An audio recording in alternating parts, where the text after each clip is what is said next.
Hey, we got Ari Gootnick here from Lume, and the topic of the conversation is, we're going to hit a few topics. We're going to talk about founders underperform before burnout. We're going to talk about motivation versus capacity, how to actually improve founder performance. And those are just a couple of the things. But I mean, we were talking earlier, Ari, it's such an interesting time because the pace of innovation, the AI tidal wave notwithstanding. I mean, there's an expectation that, oh, we're all going so much faster, and that would also mean we're more productive, we're gaining more satisfaction, we're all growing more Mhm. personally. Those might be wishful thinking as much as anything. First, Totally. welcome to Liftoff, and let's get into it, huh? Yeah, thank you so much for having me. Let's jump in. I'm excited to be here. So share with us about Loom and the origin, and what are your thoughts and things that you're seeing today? Yeah, so Looms was an idea that was sparked a couple of years ago. I was working for a fast-growing, scaling tech company that I won't name, but I was growing quite quickly with the business, and I actually experienced burnout myself. And I fell into a bit of a dark place. I was burnt out. I was depressed, uh, and so I left that business. And uh, to get me out of this funk that I was in, I actually surrounded myself with a group of coaches. So I brought in a career and executive coach and a health coach. And that was sort of the impetus of what Loom eventually became when myself and my co-founder decided to get into the executive coaching space. So Loom essentially is a what we call a performance lab for founders. And we treat founder performance like a measurable operating system, not a personality trait. And so the offering it has four components. One is every founder gets matched with a leadership founder or executive coach. The second thing is that we call it health optimization. We have specialized coaches across 6 domains: that's sleep, nutrition, exercise, financial well-being, longevity, and focus and flow. The third thing is peer-to-peer groups. So founders and executives who are on our platform, we put them in containers to share and workshop ideas, overcome challenges, share vulnerably with one another so they feel supported.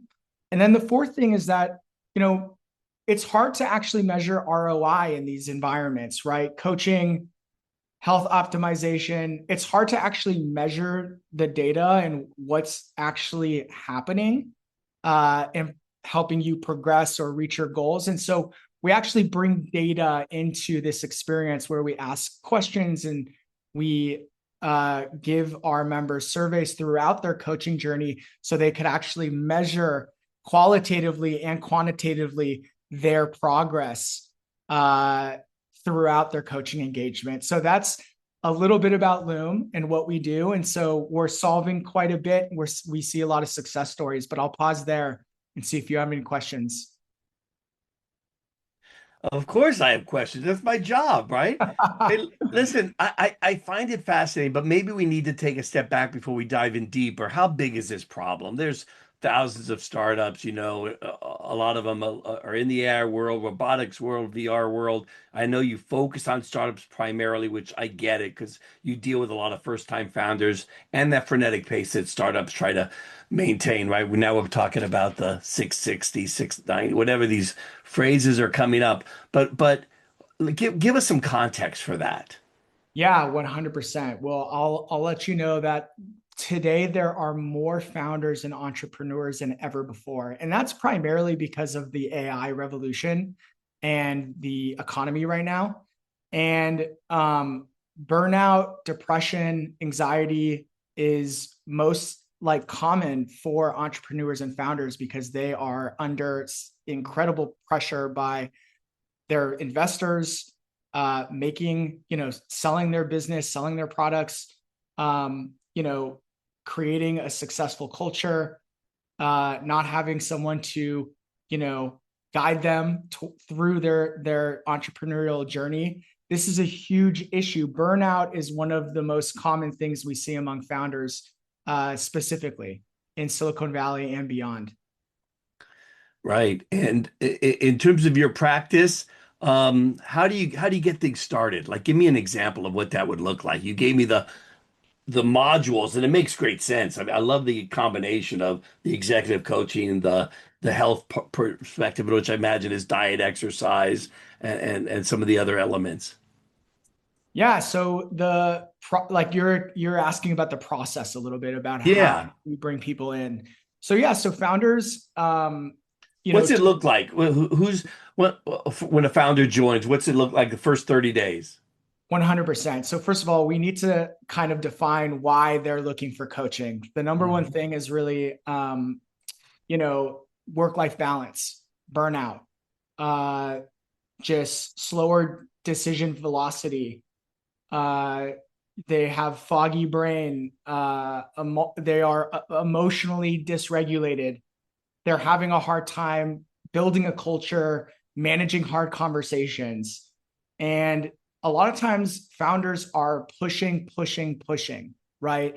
They believe that they are, you know, the way to solve some of these issues, these problems or challenges that they're experiencing is to actually work harder. And they come to, so that's one reason they come to us. The second reason is just tactically Yeah. have coaches that are, you know, our coaches are specifically previous founders or operators. And so there's really two reasons why they come to us. One is helping with their business growth. Two is how do they approach their business mentally and emotionally. And so the first 30 days looks like, you know, they get onboarded, they go through a robust onboarding process. So we could get a snapshot of where they are, who they are, what their Right. challenges are, how their business is doing, what are their goals, not only over the next 3 to 6 months, but within 20, 30, 40, 50 plus years. We want to make sure that we're matching them with a coach that really, you know, specializes in what this founder is looking for. They get matched with a coach. They can allocate sessions to work with a health coach, and they begin to really see breakthroughs after typically their second session with their executive coach, which I'm happy to share more about. Yeah. No, you're sharing great. One of the phrases I wanted to ask you about is hustle culture. Yes. Oh, Yes. good. So there's acknowledgement there. I mean, it's deeply embedded in how founders think about effort and identity, right? So how do you have the conversation with a founder who equates, grinding with commitment, who sees slowing down as weakness? Yeah, I think like we look at founders as like Olympic athletes, right? You know, and a lot of, you know, folks believe that, you know, in order to succeed as a founder, you have to push harder. You have less sleep, you're higher stress, you make worse decisions. But Hmm. um, a lot of first time founders increase effort, and mature founders really increase capacity. It's actually about really um, managing your nervous system, managing your emotional and mental states as a founder in order to really successfully lead a business, create a culture, and most importantly, enjoy the founder journey, enjoy what you're doing. Right. Um, and um, and that's why we create an ecosystem to support the founder really in various fields in various domains. It sounds a little bit about like the quality versus quantity, right? Is that what we're talking about a little bit when you talk about capacity? Yeah, I mean, I think, you know, founders tend to push the limits of their abilities, right? They uh they push the limits within their work-life balance. They're working Hmm. more than their than they have capacity for. They're sacrificing their health and well-being. They're not taking care of themselves. And One of the, okay, please yeah, finish. no, go ahead. I was going to say it's interesting because, I mean, admitting you have the problem or identifying that you have this as a challenge might be the biggest hurdle to overcome. Say that again. Identifying that you have this as a problem as a founder, right? Like I'm starting to deal with these issues, and it's probably one of the highest hurdles. Um, It's probably the yeah, I think having the awareness is the first step here, yeah. right? So, what are some of the signals, Ari? Is there a like, hey, check yourself before you wreck yourself?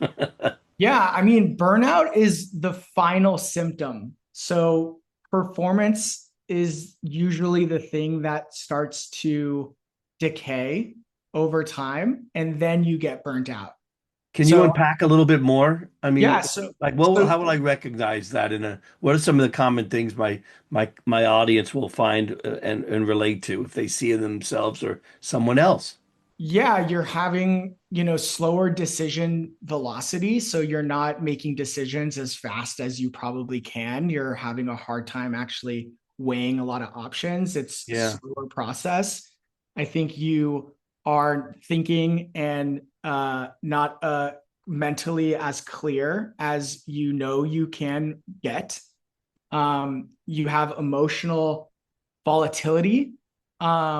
You are having imposter syndrome, and you start to experience this as a decline of your own potential, of your own performance.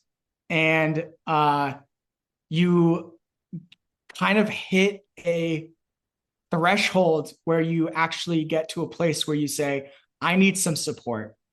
Right. And I Well, can't no, get normal. Yeah. support from my investors because they're tied to my business.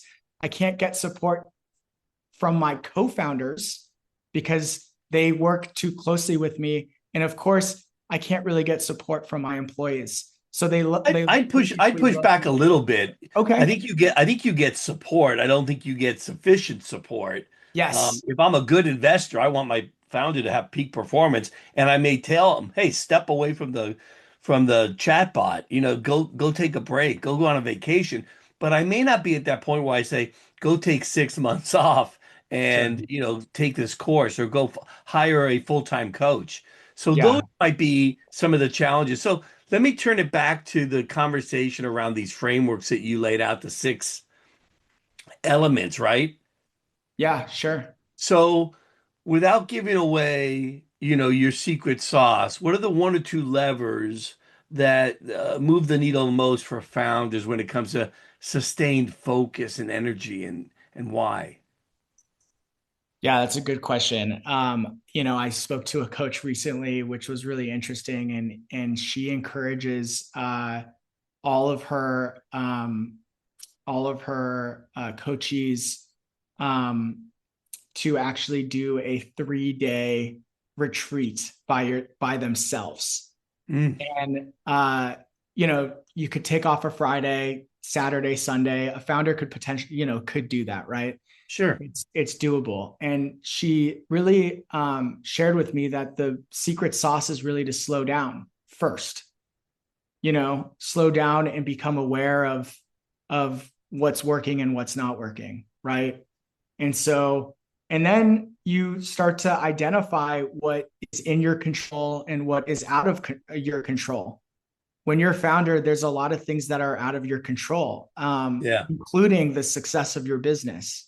Yeah. And so you begin to get aware of that. Wow, it's not about necessarily hustling and working harder, but maybe this is about biology, my emotional regulation, my glucose levels, my sleep.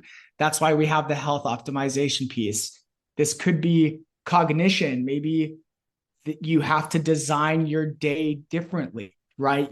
There might be moments where you do deep work, or moments where you reduce the amount of meetings you're in, or you reduce the amount of context switching. There's actually data that shows that when you context switch, you are literally Yeah. less happy, as an individual, because you're scattered, your brain isn't working at its optimal level. And then, there's strategic leverage of there's energy-based scheduling, right? You can schedule your day to ensure that you're gaining energy and not draining it. And I so, was just going to ask you that. I made a note that you talk about designing sustainable intensity. Like, I yes. like that. That sounds great. But Yeah. how do I know when I did it? Like, how, the, when am I there? Yeah. Well, it's hard, and that's where the awareness piece comes in. When you join Loom, you go through a number of onboarding surveys so you can identify some of these things. We Okay. have people do a energy audit, right? So they can identify what's bringing them energy throughout their day and what's draining the Nice. I like that. energy. We do enneagrams to better understand your personality and leadership type. We created our own founder performance questionnaire that really identifies, what are your strengths as a founder, as a leader, and what are your weaknesses.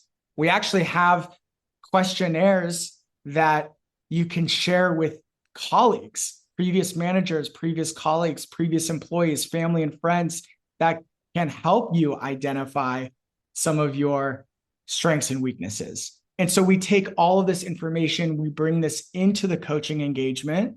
And so your coach can properly really support you in the areas that, they see a through pattern on by, with some of these answers and responses to some of these things.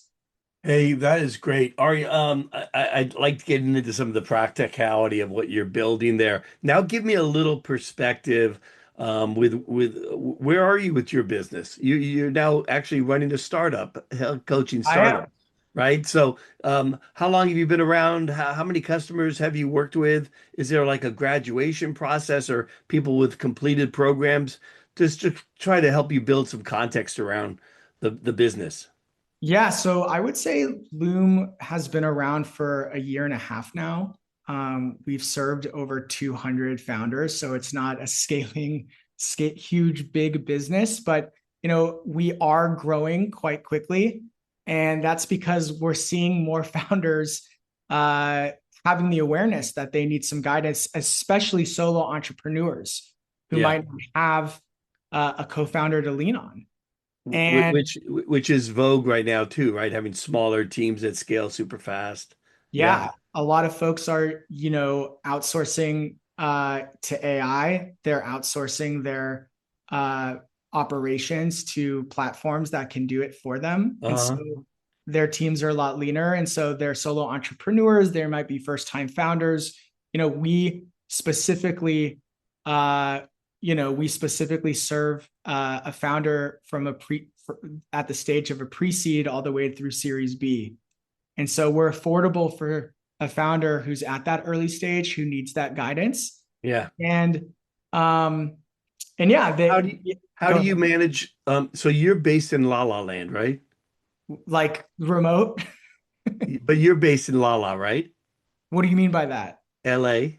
Oh, yeah, I'm based in Los Angeles. Okay, come on, you can call it La La Land. There was a You movie that made it official. it Um, was, but I and was I'm I not was like, we're also remote, so I didn't know if that Well, I was. was gonna, that's why I was gonna ask, how much of this should happen in person versus virtual? And then how do you facilitate the virtual to make it that a more personal experience as I'm talking with a coach, the difference of being in the same place versus being on a call? Yeah, I mean, look, I think in person is always number one, right? I think Preferred. you can't beat in person. That goes to coaching, therapy, spending time with your family, Yeah. beyond the coaching engagement, friends, colleagues, building relationships. But our coaches receive a lot of information up front before they jump into their coaching engagement and jump into their first session. And what qualifies a coach to become a coach with you? Yeah, so we have it's a really good question. All of our coaches have previous operating experience, 10 plus years of operating experience, whether that's a founder or an operator. They're all certified coaches from a top tier coaching, program. And they're all sort of are a culture fit, really. They believe in our mission. They believe in helping founders both tactically and emotionally and mentally. And they have the skills to do so. And then you do the matching based on, okay, I understand what this founder really needs, and I understand what I have available among my coaching roster. Yeah, we have a bench of coaches and that Yeah. we work with, and we also have like a network outside of our existing core bench that we have access to. But we collect a lot of information on our members before we match them, and then it allows that coach to provide really, really deep level, like a ton of value right in their first session. And coaching compounds, right? It's every session you become, not only do you build an incredible rapport with your coach, but you're also having deeper and more valuable conversations about Yep. yourself. And so the value of coaching compounds. And that's why we see, we have 3 month and 6 month engagements, but but the average founder is actually staying on our platform for over a year, because they know how valuable having a coach in their corner can be. Yeah. Ari, I've done some work for some VC firms, PE firms, accelerators, and the like, and I see more movement toward this type of service that Mm. they want to be part of, either directly or indirectly. So connecting to that. So I don't know if you spent a lot of time in that area building partnerships, but I think that would be something to pursue. The other thought that I had was, were the coaches compensated in any way besides, feeling good about, helping another founder? Is there some financial compensation? Yeah, there is financial compensation, which I don't want to share publicly, but yeah, the coaches are making, are being compensated well on our platform, and that's Oh, because of the quality that we set the bar at. Right? We and don't, there's a spectrum of coaches out there, and we want to maintain a high quality coaching bench so folks can really feel confident in joining Loom and getting matched with one of our coaches. And a lot of times with that early stage startup founder, they don't exactly have, that seed round or this that Series A secured yet.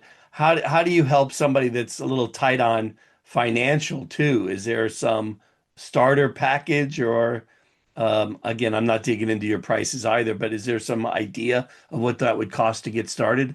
Yeah, I think most people, especially founders, sometimes they start with they sometimes um, look for a coach because they need tactical support, right? They say, "Oh my God, I don't know how to do this. I don't know what the next step is for my Right. business." But what they typically come out of their coaching engagement is much more than that. And so we actually do have a starter package. It's a 3 month package. And those are really for folks, and we've really lowered the barrier of entry for folks who've never really, a lot of those people who sign up for that package haven't really had a previous coaching Yeah. engagement. And so we give them that opportunity at a lower price point. They get matched with their coach. They have about 6 sessions. They see some breakthroughs, both within their business, and within themselves. And Well, I was going to that's, ask, sorry to interrupt, Ari. I was going to ask you right on that point. What's the most surprising finding that's come out of the diagnostics you run, or that early stage engagement with a founder that they don't expect to hear? yeah, I mean, there's a few things. One, on the tactical side, is like we've seen some big success stories. We had an early stage business that tripled in revenue. Mm. We had a very early stage founder who, with their coach, found the confidence and conviction to pivot their entire business to something new. Uh, I spoke to someone recently who decided to uh, get a pet, because of the emotional support that they needed as a I love founder that. working from home as a Yeah. solo entrepreneur. And that's just a funny one that I wanted to throw in.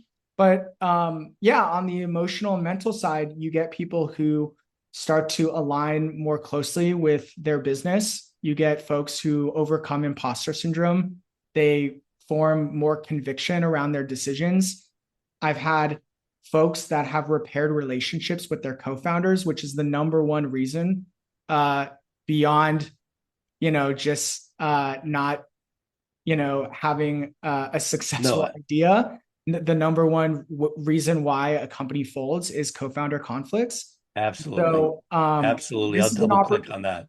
this is really an opportunity for folks to get the support they need to really get to from a pre-seed to a seed to a Series A.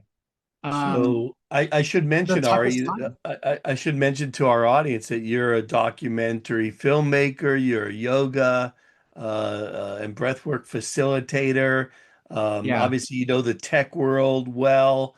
You had this experience, but so are you following your own playbook? Are you keeping balance and doing your daily alms and etc.? Yeah. I think when I first started this business, I actually fell into a similar trap that a lot of founders were falling into who come to our to our platform for. Um, I was uh, hustling. I was working late. I was had decision fatigue. I felt as a solo entrepreneur, I felt lonely at the top, um, and I was really leaning in and not taking care of myself. But working with a coach myself and having that awareness after 3 months of really starting and building this business, I shifted and came back to my roots of doing breath work, practicing that. As I studied breath work for about a year with someone who has been doing that full time for a while. Same with yoga. I love movies. As you mentioned, I'm a documentary filmmaker as well in the past.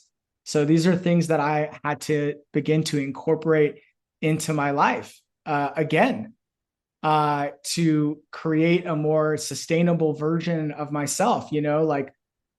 Hustle is visible effort, and sustainability and sustainable intensity is long-term dominance. Like we the goal isn't to necessarily work less, it's to sustain elite output over the course of a long-term founder journey. Ari, this is really helpful. I'm going through in my mind all the different applications, and again, I'm going through the founders that I've worked with over the last 2 years as an advisor or a mentor, angel investor, what have you. But I can definitely see where this would help and be appropriate. How can people find out a little bit more about the company? Yeah, so our company website is join-lume, lume.com. We're also on LinkedIn, TikTok, Instagram. Join-lume is our Cool. handle. And so they can follow us there. I'm also open for to connect on LinkedIn just with my full name. That's awesome. Um, yeah. Thanks for doing that. Let me ask you one question as my lightning round. I know I'm taking a little bit too much of your time, but what's the first sign a founder is heading toward burnout before they know it themselves? Woo, that's a good one. Um, to be honest with you, they begin to feel unhappy. Hmm. I think Yeah. that's the number one thing is they begin to feel like, you know, they chose to be a founder because of the flexibility they have, the love of their product, the mission that they can build and control. And there's a stereotype where or sort of this idea that being a founder is like the ultimate like job to have. But a lot of times founders become really depressed, they become really anxious, they become unhappy. And so when you start to see signs of that, that's when those are the earliest signs of, wow, there needs to be some change, and maybe I need a coach to help guide me through Yeah. Well, I don't want to end on that question now, so I have one more. that. What's the one thing you'll tell every founder in our audience to do differently starting tomorrow? Oh, that's a good question. Yeah, I think it's to make time to slow down, to step back.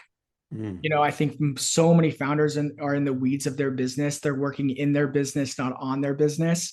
One yeah, way to do that is to step back from the day to day, step back from the decisions, step back from everything, and kind of find some, and kind of have some awareness of what's going on in your body, what's going on yeah, with your health and well-being, what's going on with your cognitive abilities. And so with that awareness, they can make the changes that they need to make. And that's what ultimately will make the journey of a founder more enjoyable, more purposeful, more mission driven, and just overall a happier and more joyful experience. yeah. I think that's a great. I mean, I used to use that line, um, uh, slow down to speed up. Yes. I got bored with that saying that. And then I was stealing everything else from John Wooden, who is obviously UCLA, baby. Coach UCLA, baby. Wooden. He reflects a lot of what you discussing too. So if you haven't read any Yeah. of his observations and reflections, he's got some great books too. Yeah, the pyramid of success. I have a signed pyramid of success Oh, from there you Newman go. that's on my desk. And so yeah, big The Wizard of inspiration. Westwood. Yes, the Wizard of Westwood. Go Bruins, man.